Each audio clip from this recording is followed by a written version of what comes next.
So hello అండి. అప్పటి రోజుల్లో మేము మా పిల్లలు ఎవరు పట్టుకునేవాళ్ళు కాదు. ఇంట్లో మా అత్తగారు ఉన్నా సరే పట్టించుకునేవాళ్ళు కాదు. అన్నీ మేమే చేసుకునే వాళ్ళమి.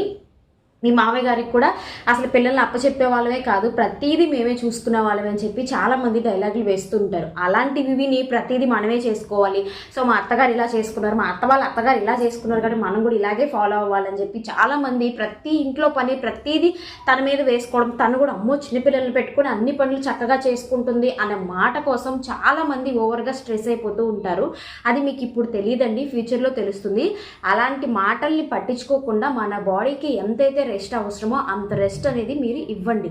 అప్పటి రోజులు వేరు, ఇప్పటి రోజులు వేరు, అప్పటి పిల్లలు వేరు, ఇప్పుడు పిల్లలు వేరు. ఇప్పుడు కడుపులో పిండం పడినప్పటి నుంచి మనం టాబ్లెట్లు వాడుతున్నాం. ఇప్పుడంతా పిల్లలు ఫాస్ట్గా ఉండరు. అప్పుడు అలా కాదు కదండి. ఒక్కొక్కరు 5-6 మందిని కనేవాళ్ళు. ఎలాంటి మెడిసిన్స్ అనేవి ఉండేవి కాదు.